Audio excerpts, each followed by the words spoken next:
여러분은 요즘 가슴 뛰는 일이 있으십니까? 생각만 해도 설레고 내가 살아있다라는 것을 느끼게 해주는 가슴 뛰게 하는 어떤 대상, 어떤 일, 어떤 사람이 있습니까? 아마 연애에 깊이 빠져 있는 청춘 남녀들이 그러하겠지요. 요즘 세상에 벚꽃이 흐드러지게 피었답니다. 우리 일부 예배 마치신 어떤 분이 목사님 진달래 동상 가보셨어요? 너무 아름답게 펴 있어서 사진을 많이 찍어 왔다고 그러시더라고요. 여러분, 꽃 구경 아무리 좋아도 주일에 예배는 꼭 드리시고 가십시오. 꽃 구경과 예배를 경쟁시키지 마십시오. 그리고 우리는 꽃 보면서 야, 참 예쁘다, 좋다. 여기까지가 아니라 한 걸음 더 나가셔야 됩니다. 왜 그렇게 꽃이 예쁘고 좋아요? 하나님의 솜씨가 놀랍고 하나님이 만드신 이 꽃이 얼마나 이렇게 예쁜가. 우린 그래서 감탄할 수 있기를 바랍니다. 요즘 우리 성도님들 살아가는 모습을 보면 기쁘고 감사한 일보다는 사실 살아가는 재미와 의미를 잃어버린 채 영혼이 쏙 빠진 것처럼 그냥 어찌 보면 껍데기만 매일매일 똑같이 반복하며 사는 것처럼 그렇게 살아가고 있는 모습을 목격하게 됩니다. 우리가 어렸을 때 하늘에 떠오르는 무지개를 보면서 우와, 놀랍다, 신기하다 감탄했던 것처럼 꽃 한 송이를 보면서 어떻게 색깔이 이렇고 어떻게 모양이 이렇게 다 다르냐 신기하고 놀랐을 때 그 가슴이 뛰는 것, 내 심장이 뛰고 놀라운 것보다 그냥 멈춰버린 것처럼 사는 것이 오늘 우리의 무기력하고 무감동하고 무반응하는 모습은 아닙니까? 부활하신 주님이 우리에게 부활의 삶으로 초대하시는 것은 다시 우리의 심장이 뛰는 삶입니다. 살아있도록 하시는 그 주님의 부활의 은혜와 역사가 매일매일 여러분의 삶에 넘치시기를 소망합니다. 경의와 놀라움을 잃어버린 시대. 여러분, 그런데 지난주 말씀 속에 우리는 매우 놀라운 일을 목격하게 됩니다. 40년 동안이나 한 번도 일어나 본 적이 없고 걸어 본 적이 없는 지체 장애인으로 태어난, 그래서 구걸하며 살 수밖에 없는 한 거지가 베드로 요한을 만났습니다. 은과 금은 내게 없지만, 네가 원하는 그 은과 금 없지만 우리 속에 있는 예수 그리스도의 이름으로 명하노니 일어나 걸어라. 그럴 때 이 거지가 일어나게 됐습니다. 걷게 됐습니다. 뛰게 됐습니다. 찬송하며 성전 안에 들어가 하나님을 예배하는 인생이 되었습니다. 모든 사람들이 놀랍고 놀랍게 여기더라. 여러분, 기적, 그 후가 더 중요하죠. 부활의 사건, 그 후가 더 중요합니다. 이 놀라운 사건, 그 후에 어떻게 되었을까? 오늘 말씀으로 이어지는데요. 11절 말씀 보면 그 나은 사람이 베드로와 요한을 붙잡았다고 말씀합니다. 여러분, 이 사람은 지금까지 무엇인가를 이렇게 적극적으로 능동적으로 붙잡아 본 적이 없는 사람입니다. 매일 누군가 성전 문 앞에 던져줘야 사는 사람, 매일 누군가 그에게 돈 한 입 주어야 사는 사람, 평생을 철저히 수동적으로 자신의 뜻으로 자신의 의지로 무엇인가를 해본 적이 없는 사람이라는 뜻이죠. 그런데 오늘 이 사람이 아주 적극적으로 능동적으로 처음으로 행동합니다. 그것이 무엇입니까?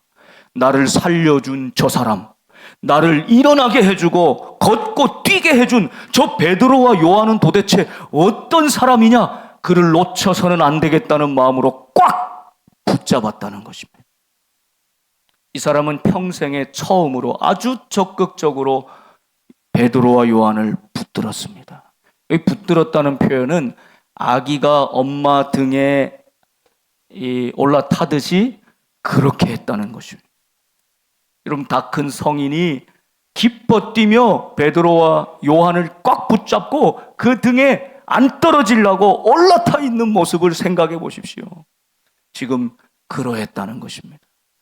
사랑하는 여러분, 여러분의 인생을 돌아볼 때도 우리가 어떤 면에서는 늘 수동적으로 되어지는 대로 흘러가는 대로 순응하며 그렇게 살아갑니다. 그러나 어느 순간 반드시 우리의 인생에 꽉 무엇인가를 붙들어야 할 기회가 있습니다. 놓쳐서는 안 되는 기회가 있습니다. 오늘 이 사람은 다시 일어나게 된 내 인생을 세워준 그 베드로와 요한에게 그를 꽉 붙드는 그 삶으로 나아갔던 것처럼 여러분, 오늘 여러분의 삶 가운데 진정으로 놓치지 말아야 되는, 꽉 붙들어야 되는, 적극적으로 능동적으로 나아가야 되는 것이 무엇입니까? 오직 예수 그리스도, 그분만을 꽉 붙드는 인생이 될 수 있기를 소망합니다. 그분을 붙들 때에, 그분 앞에 나아갈 때에 우리의 삶에 능력이 있습니다. 소망이 있습니다. 부활의 기쁨이 있을 줄로 믿습니다. 그랬더니 사람들의 이목이 순식간에 이 40년 된 지체장애인이 일어난 것도 놀라운데 이 사람이 지금 저 베드로와 요한을 꽉 붙들고 올라탄 모습을 보니 더 놀라운 거예요. 더 신기한 거예요. 그래서 거기 모여있는 성전 안에 솔로몬 행각에 잔뜩 모여있는 유대인들의 시선이 베드로와 요한을 향해 집중되었습니다. 그때 베드로가 아주 놀라운 말씀을 합니다. 12절 말씀을 하는데요. 여기 그 사람들을 향해 두 가지 질문을 합니다. 첫 번째는 왜 이 일을 놀랍게 여기느냐라는 질문이었고, 두 번째는 왜 우리 개인의 어떤 능력과 권능으로 경건으로 이런 일을 행한 것처럼 우리를 주목하느냐, 이 두 가지 질문을 합니다. 여러분, 특별히 이 두 가지 질문 중에 이 두 번째 질문, 왜 우리를 주목하느냐라는 베드로의 질문에 담겨있는 뜻이 오늘 우리가 들어야 할 하나님의 말씀입니다. 오늘 우리에게 들려주시고자 하는 하나님의 메시지입니다. 이것이 베드로의 질문 가운데 있습니다. 그럼 첫 번째 질문, 왜 이 일을 놀랍게 여기느냐라고 하는 질문은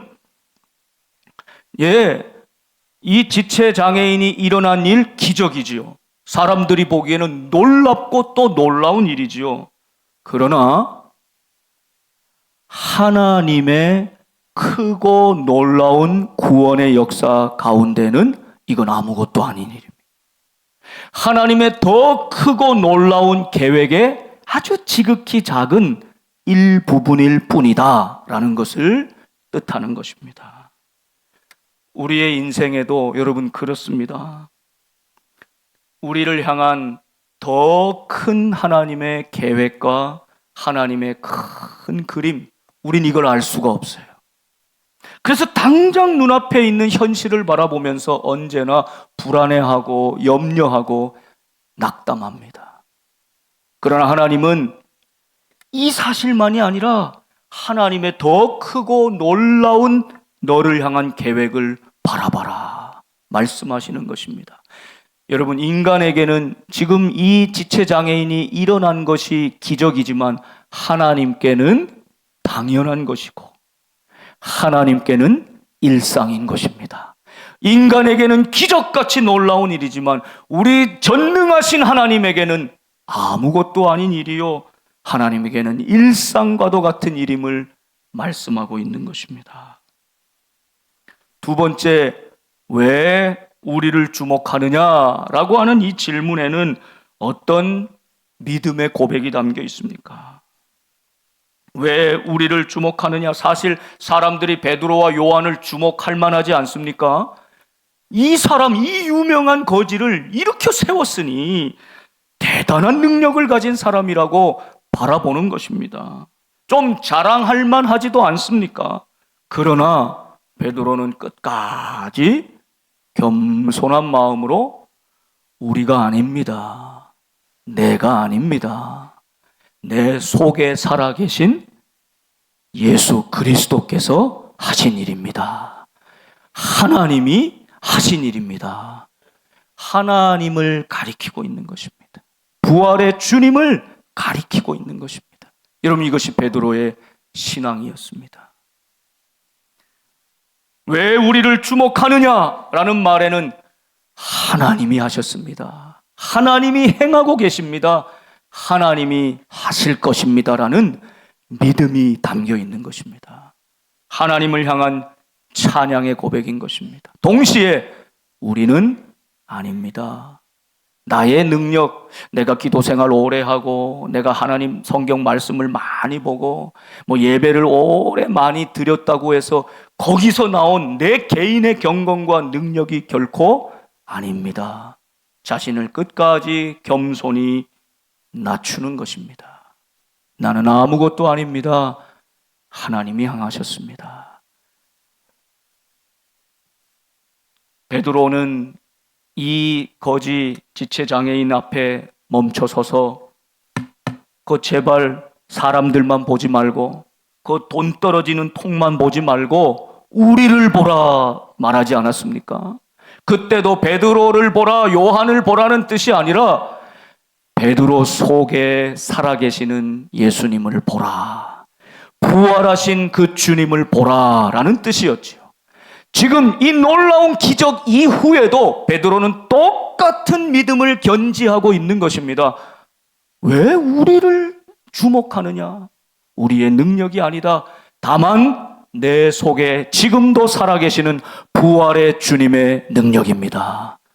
그 주님을 바라보라는 뜻이죠. 사랑하는 여러분, 부활하신 주님이 내 속에 나와 함께 살아계십니다.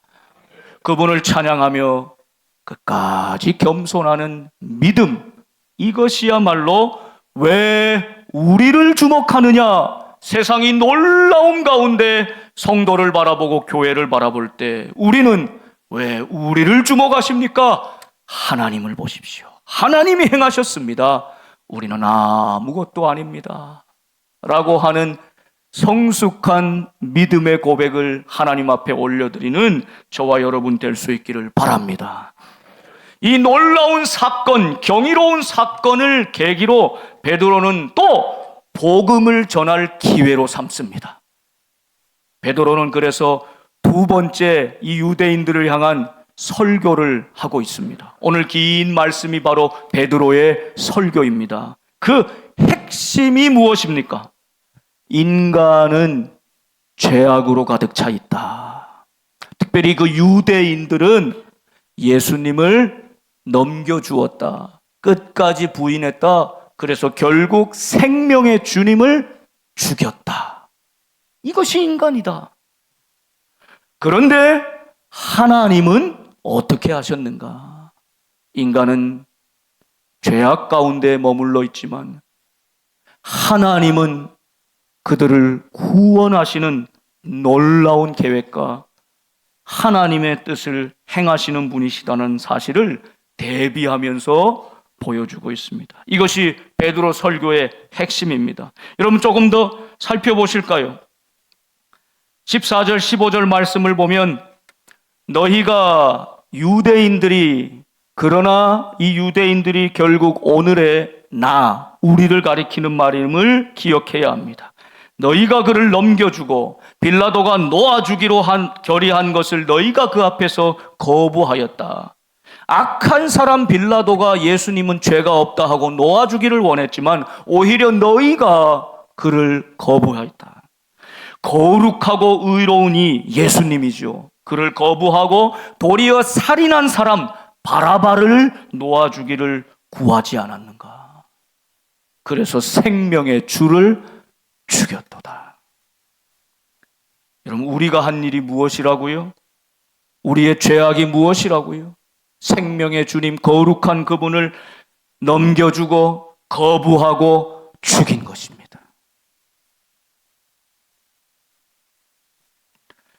찰스 스펄전 목사님이 참 유명한 설교자이신데 이 부분을 이렇게 말씀으로 설교하시는 것을 보았습니다. 바로 이 부분입니다. 모든 죄는 그 본질에 있어서 하나님을 죽이는 것입니다. 하나님께서 당신에게 하지 말라고 하신 그 일을 행할 때마다 당신은 할 수 있는 한 사실 하나님을 보좌에서 밀어내고 하나님께 속한 권위를 밀어내고 있는 것입니다. 그리고 할 수 있는 한 하나님을 죽이려고 의도하는 것입니다. 그것이 죄의 목적입니다. 즉, 죄는 하나님을 죽이는 일입니다. 여러분, 유대인들만 정말 예수님을 십자가에 매달아 죽게 한 것일까요? 그들만의 죄악입니까? 아니요. 오늘 우리도 마찬가지입니다. 우리의 삶 속에, 우리의 말과 행실 속에, 우리의 인간 관계 속에, 우리의 모든 삶 속에 우리는 하나님의 자리에서 하나님을 자꾸 밀어내는 것입니다. 그 권위를 인정하지 않고 밀어내는 것입니다. 내가 그 보좌의 한가운데 앉아서 하나님보다 높은 권위로 나라고 하는 우상이 하나님을 밀쳐내고 있는 것입니다. 이것이 바로 죄요. 그 죄가 하나님을 죽이는 것이다 말하고 있습니다. 여러분, 우리는 하나님을 죽이고 있습니다. 예수님을 십자가에 내몰고 죽이고 있습니다. 우리가 죄악을 행하며 저지를 때마다 예수님을 다시 죽이고 있다는 사실을 잊지 말아야 합니다. 우리 속에 살아계신 예수님, 부활하신 예수님이 살아계실 때 우리를 통해서 지체장애인도 일어나는 역사가 있고 죽었던 생명도 살아나는 역사가 있고 뭔가 질병 가운데 치유의 역사가 있을 것입니다. 내 힘이 아니라, 우리가 아니라 내 속에 살아계신 부활하신 주님의 능력 때문입니다. 그런데 우리가 죄악 가운데 있으면 그 부활하신 주님, 살아계신 주님을 계속 죽이는 일입니다. 내 속에 주님이 죽으시면, 성령의 불이 꺼져버리면 여러분, 우리는 어두움, 무기력함, 죄악 속에서 빠져나올 수 없는 늪 속에 있는 모습과 마찬가지인 것입니다. 여러분, 우리는 이렇게 행했습니다. 죄악인 줄도 모르고 그렇게 행했습니다. 마치 유대인들처럼 예수님을 십자가에 못 박았습니다.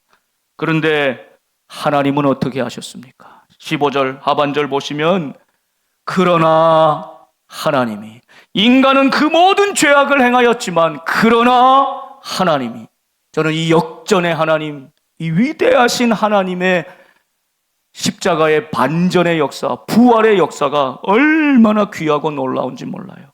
그러나 하나님이 앞에서 행했던 모든 인간의 죄악, 아니 나의 모든 죄악을 뒤집어 엎으시는, 그러나 하나님이 죽은 자 가운데서 그를 살리셨다. 인간은 예수를 죽였지만, 생명의 주를 죽였지만, 그러나 하나님은 그를 살리셨습니다.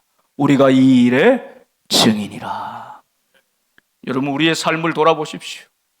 죽음 가운데 방황하며 죽을 수밖에 없었던 나 같은 인생을 그러나 하나님이 내버려 두지 않으시고 찾아오셨고 붙들어 주셨고 일으켜 세워 주셨습니다. 그 일에 우리 모두가 증인 아닙니까? 이제는 그 이름 예수 그리스도 부활의 주님을 믿는 믿음으로 살아야 합니다. 16절 말씀. 그 이름 예수 그리스도, 내 안에 계신 그 이름을 우리 목소리 높여서 함께 읽겠습니다. 그 이름을 믿음으로, 그 이름이 너희가 보고 아는 이 사람을 성하게 하였나니 예수로 말미암아 난 믿음이 너희 모든 사람 앞에서 이같이 완전히 낫게 하였느니라. 아멘. 너희들이 지금 놀라고 주목하고 있는 이 지체 장애인이 벌떡 일어나 새 사람이 된 것을 너희가 보는데, 이것은 우리가 행한 기적이 아니라 하나님께서 행하신 일이다. 죽음에서 예수를 살리신 바로 그 하나님, 그 부활하신 주님이 우리와 함께 하심으로 그 이름을 믿는 믿음 안에서 그를 완전히 낫게 하셨느니라. 여러분, 죽음에서 생명으로 살리시는 부활의 능력이 계신 하나님이라면 40년 아니 80년이라도 앉아있는 인생을 일으켜 세우지 못하시겠습니까? 더 놀랍고 더 크고 위대한 하나님의 뜻과 계획 안에 이것은 당연한 일이고 일상적인 일임을 다시 한번 바라보라는 것입니다. 사랑하는 여러분, 오늘 예배드리는 여러분의 심령에 그 이름 예수 그리스도, 부활하신 예수 그리스도, 그 이름의 능력을 붙드시기를 바랍니다. 내 믿음이 아닙니다. 그분의 그 이름 자체에 있는 능력입니다. 부활하신 주님의 능력입니다. 그 이름이 이 사람을 성하게 하였듯이 오늘 그 믿음으로 예배드리는 저와 여러분, 어떤 실패의 자리에 머물러 있습니까? 어떤 어려움 가운데 지금 또 넘어져 있습니까? 여러분, 우리가 자꾸 실수하고 실패하고 넘어지면요, 다른 것들은 괜찮아도 사람은 한두 가지 일에 반복하고 실패하면 마치 내 인생 전부가 무너진 것처럼 여기는 것입니다. 낙담하게 되는 것입니다. 그런 인생, 패배주의에 빠져있는 무기력한 우리에게 부활하신 그 주님, 그 이름이 우리 속에 있음을 잊지 마십시오. 부활하신 주님의 이름을 믿는 그 믿음 안에서 하나님은 여러분을 온전케 하실 것입니다. 치유하고 회복시켜 주실 줄 믿습니다. 이것이 부활의 경험입니다. 예수님 다시 사셨으니 나도 다시 살리라. 예수 부활했으니 우리도 부활하리라. 인간들은 알지 못하였습니다. 무지하였습니다. 그러나 하나님이 모든 구약의 선지자들 통하여 말씀하신 대로 그리스도를 보내셨고, 저들은 무지하여 예수님을 십자가에 죽였지만 하나님은 그 무지함마저도, 그 죄악마저도 사용하셔서 우리 모두를 구원하시는 놀라운 하나님의 섭리와 계획을 이루어 가시는 분임을 고백하고 있는 것입니다. 이게 베드로의 설교였습니다. 그러므로 결론이 어디 있습니까? 그러므로 19절 말씀입니다. 우리 같이 한번 이 결론의 말씀을 한번 읽어보겠습니다. 그러므로 너희가 회개하고 돌이켜 너희 죄 없이 함을 받으라. 이같이 하면 새롭게 되는 날이 주 앞으로부터 이를 것이요. 아멘. 예, 이제 부활의 주님이 우리와 함께 하십니다. 우리 속에 살아 계십니다. 그러므로 우리가 결단해야 될 것은 회개하고 돌이키는 것입니다. 우리의 마음으로 뉘우치고 애통하며 눈물 흘릴 뿐만 아니라 이제 우리의 몸이 결단하고 돌이켜야 합니다. 죄악 가운데 머물러서는 안 됩니다. 죄악의 틈을 줘서는 안 됩니다. 그 죄악 가운데 계속 내 속에 살아계신 주님을 죽여서는 안 됩니다. 이렇게 하면 우리가 죄 없이 함을, 죄를 지워주시고 없애주시는 은혜를 경험하고, 여러분, 그것이 우리의 영혼이 새롭게 되는 날이라고 말씀하고 있습니다. 환경이 조금 달라졌다고, 내가 원하는 어떤 조건이 이루어졌다고 우리의 인생이 결코 새로워지지 않습니다. 시간 조금 지나면 다시 돌아가게 되어 있습니다. 그런데 완전히 주님이 주시는 새로운 인생, 새로운 날, 만물이 회복되는 이 구원은 하나님께로부터 우리에게 주시는 최고의 선물입니다. 새롭게 되는 날이 주 앞에로부터 우리에게 이를 것입니다. 21절 말씀대로 만물을 회복하실 때까지 하나님은 그 뜻을 이루어 가실 것입니다. 우리 개인의 하나님뿐만 아니라 우리 나라와 민족을, 아니 이 지구와 온 우주 만물을 주관하고 다스리시는 하나님은 만유의 주가 되셔서 만물을 회복시키실 것입니다. 그 하나님은 26절 마지막 결론의 말씀대로 우리를 복 주시는 하나님이십니다. 생명을 주시고 참된 만족과 우리 삶에 가슴 뛰는 일, 하나님을 생각만 해도, 하나님이 허락하신 일을 생각만 해도 가슴이 벅차고 가슴이 설레고 다시 멈춰졌던 내 심장이 벌떡벌떡 뛰게 하시는 그 일을 우리 하나님을 통하여 우리에게 반드시 주실 것입니다. 이것이 우리의 행복 아니겠습니까?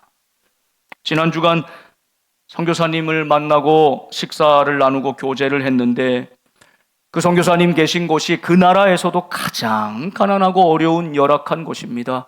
의료시설 하나가 제대로 없고 정부도 손을 놓은 땅입니다. 그런데 얼마 전 의료 선교팀이 그 마을에 오셨답니다. 그럼 요즘 의료 분쟁 때문에 우리 의사 선생님들이 많이 괜히 또 비난을 받기도 하고 그러지만, 사실 믿음으로 자신의 자리를 지키고 환자들을 지키고 생명을 보호하고 살리기 위해서 최선을 다하고 계신 분들이 더 많다는 사실을 잊지 말아야 합니다. 아마 이분도 그런 신실한 믿음의 의사 선생님이셨던 것 같아요. 그런데 그분이 그 선교사님께 이야기하더랍니다.